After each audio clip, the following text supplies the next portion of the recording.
my written statement for a moment and address one of the points that was brought up, I think an important point by the ranking member, that this body ought to be concerning itself with issues that impact directly the American people. The rising price of groceries, 76% over the past 2 years for basic foodstuff, the war in Ukraine, the inflation issues, the border issues, many, many other issues that concern us all as a nation. We can't do that without the First Amendment, without debate. When I gave my speech, my announcement speech in Boston 2 months ago, YouTube, I talked about all those issues. I focused on grocery. I focused on the fact that working class people can no longer afford to live in this country. I talked about inflation, all the issues that deeply concern you and that you've devoted your career to alleviating those issues. 5 minutes into my speech, when I was talking about Paul Revere, YouTube deplatformed me. I didn't talk about vaccines in that speech. I didn't talk about anything that was a verboten subject. I just was talking about my campaign and things, the conversation that we ought to be having with each other as Americans. But I was shut down, and that is why the First Amendment's important. Debate, congenial, respectful debate is the fertilizer, it's the water, it's the sunlight for our democracy. We need to be talking to each other. Now, this is a letter that many of you signed, many of my fellow Democrats. I've spent my life in this party. I've devoted my life to the values of this party. This 102 people signed this. This itself is evidence of the problem that this hearing was convened to address. This is an attempt to censor a censorship hearing.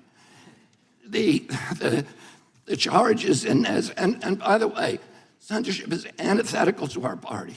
It was appalling to my father, to my uncle, to FDR, to Harry Truman, to Thomas Jefferson, as the chairman referred to. It is the basis for democracy. It sets us apart from all of the previous forms of government. We need to be able to talk, and the First Amendment was not written for easy speech. It was written for the speech that nobody likes you for. And I was censored not just by the Democratic administration, I was censored by the Trump administration.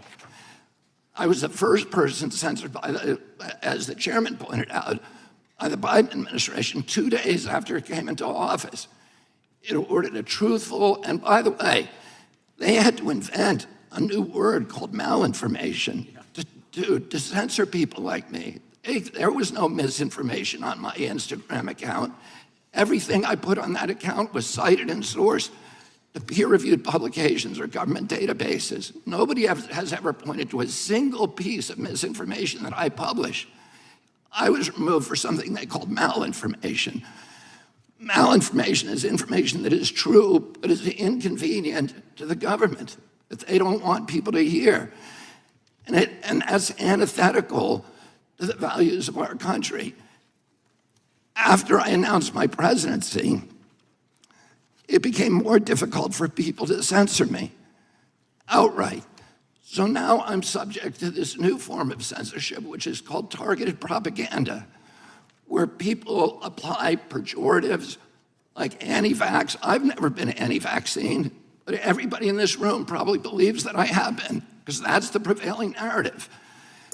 Anti-Semitism, racism, these are the most appalling, disgusting pejoratives, and they're applied to me to silence me, because people don't want me to have that conversation about the war, about groceries, about inflation, about the war on the middle class in this country that we need to be having.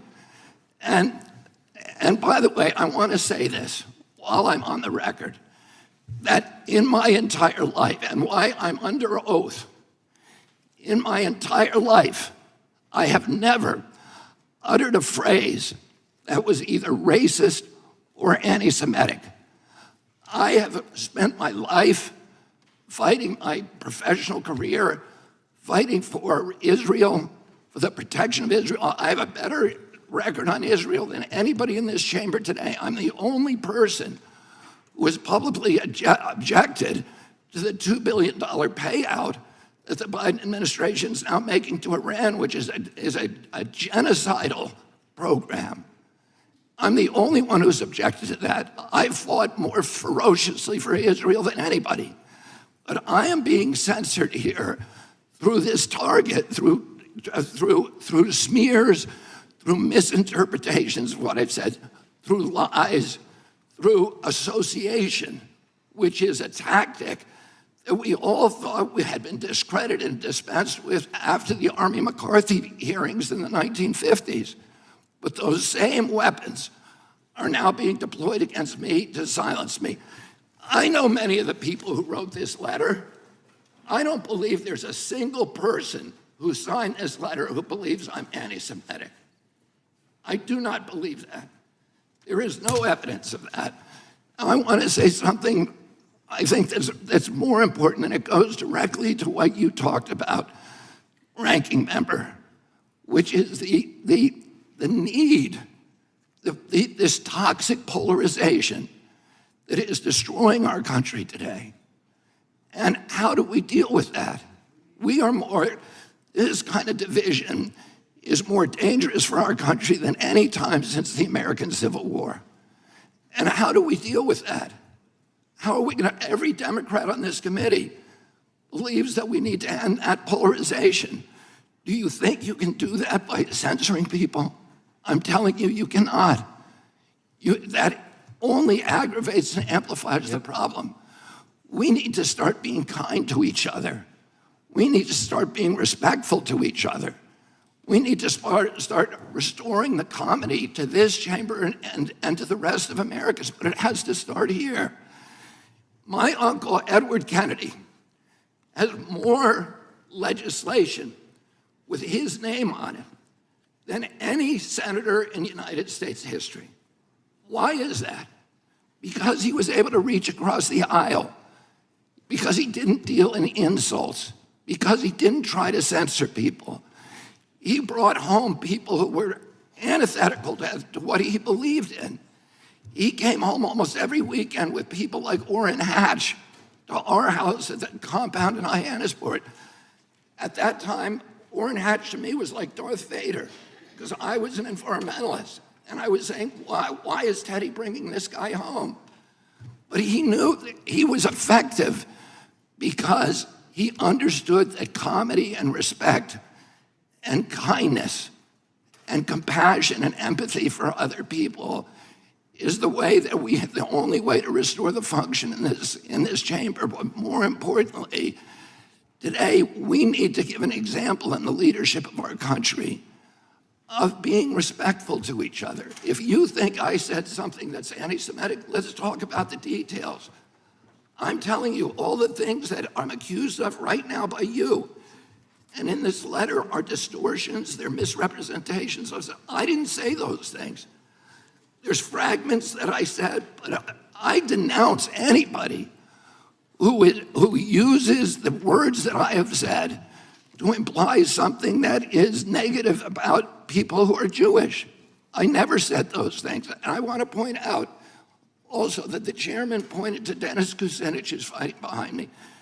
There is no two people in the country who feel more differently about American politics than these two people. And yet they were friends. Dennis attended his children's basketball games, attended his daughter's wedding. This is what we need, how we need to start treating each other in this country. We have to stop trying to destroy each other, to marginalize, to vilify, to gaslight each other. We have to find that place inside of ourselves of light, of empathy, of compassion, and above all, we need to elevate the Constitution of the United States, which was written for hard times. And that has to be the premier compass for all of our activities. Thank you very much. Thank you. Mr. Chairman.